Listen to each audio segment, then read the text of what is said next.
Menyiapkan asesmen diagnosis adalah proses penting dalam pendidikan untuk memahami tingkat pemahaman dan keterampilan siswa secara individual. Ini membantu guru merancang pengajaran yang sesuai dengan kebutuhan masing-masing siswa. Berikut langkah-langkah umum untuk melaksanakan asesmen diagnosis di kelas. Yang pertama, identifikasi tujuan. Tentukan tujuan spesifik dari asesmen diagnostik. Apa yang ingin Anda ketahui tentang pemahaman dan keterampilan siswa. Yang kedua, pilih metode asesmen. Pilih metode dengan tujuan Anda. Metode ini bisa berupa tes tertulis, tugas proyek, pertanyaan lisan, observasi, atau kombinasi dari beberapa metode. Selanjutnya, persiapan instrumen asesmen.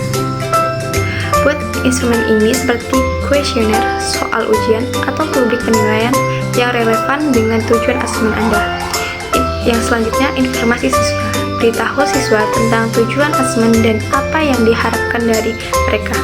Pastikan mereka memahami pentingnya asesmen diagnostik untuk membantu mereka belajar lebih baik.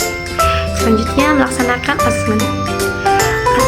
Administrasilah asesmen sesuai dengan metode yang Anda pilih.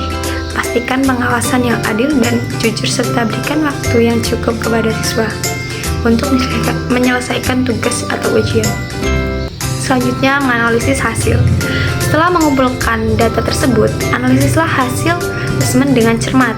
Identifikasi pola atau tren dalam pemahaman dan keterampilan siswa.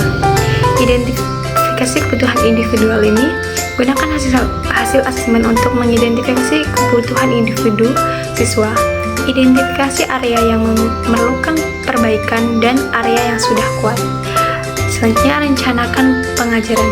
Berdasarkan hasil asesmen, buat rencana pengajaran yang disesuaikan dengan kebutuhan masing-masing. Ini bisa berarti memberikan materi tambahan, pendekatan pengajaran yang berbeda, atau menyesuaikan tugas. Lalu, umpan balik. Berikan umpan balik konstruktif pada siswa tentang hasil asesmen mereka. Bantu mereka memahami di mana mereka berkinerja dengan baik dan di mana mereka perlu meningkatkan. Selanjutnya, evaluasi kembali. Setelah beberapa waktu, lalu lakukan asesmen dengan melihat apakah perubahan dalam pengajaran telah memberikan dampak positif pada pemahaman dan keterampilan siswa.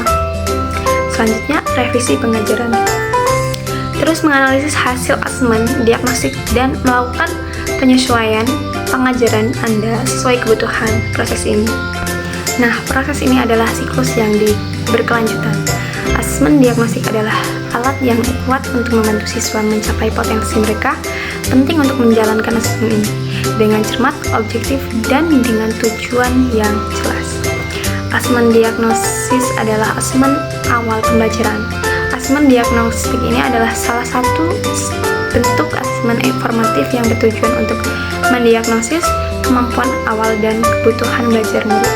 Hasilnya dapat digunakan guru sebagai rujukan dalam merencanakan pembelajaran sesuai dengan kebutuhan murid.